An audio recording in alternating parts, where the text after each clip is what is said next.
Over night soap பண்ண rice, பச்சை பயிறு, இஞ்சி, ஜீரகம், கொத்தமல்லி இலை, வெந்தயம், பச்சை மிளகு, உப்பு எல்லாமே போட்டு வச்சுருக்கேன் பச்சை பயிறு தோசைக்காக. இதோட ரெசிபி வந்துட்டு வேணும்னா கமெண்ட்டில் கேளுங்க. நான் கண்டிப்பாக வந்து செப்பரேட்டாக போடுறேன் என்ன பண்ணு அப்படி சொல்லிட்டு. இது ஓவர் நைட் சோப் பண்ணியிருக்கேன். இப்போ இது நம்ம வந்து கிரைண்ட் பண்ண போகிறோம். எஸ், நம்மளோட பிரீத்தி ஸ்டீல் மிக்சியில் தான் கிரைண்ட் பண்ண போகிறோம். என்னோட பெரிய ஜாதர் இப்போ யூஸ் பண்ண போகிறேன். எனக்கு அது மொத்தமாக வந்து எல்லாமே போட்டுட்டேன். ஆக்சுவலாக பச்சை பயிர் தோசை வந்து உடம்புக்கு ரொம்ப ஹெல்தி.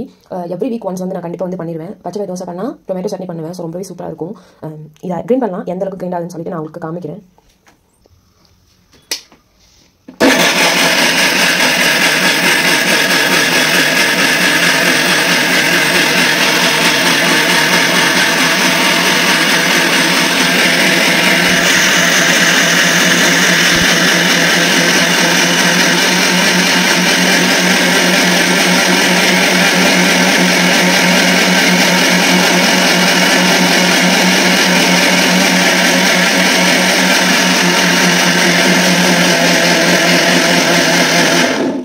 இப்போ வந்து நம்ம ஃபஸ்ட்டு அரைச்சிருக்கோம். எந்த அளவுக்கு அரைச்சி கொண்டு வந்துருக்கு, இன்னும் திரும்பியும் நம்ம வந்து அரைக்கணுமா அப்படிங்கிறத நான் உங்களுக்கு காட்டுறேன்.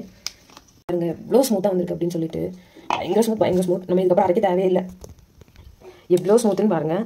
பேட்டரி எவ்வளோ சூப்பராக ரெடியாக இருக்குது பாருங்கள். நான் நார்மலாக நிறையா வாட்டி கிரைண்ட் பண்ணியிருக்கேன் மிக்சிலாம். ஆனால் இந்த அளவுக்கு கிரைண்ட் எனக்கு வந்ததே கிடையாது ஒரே அட்டம்ப்டில்.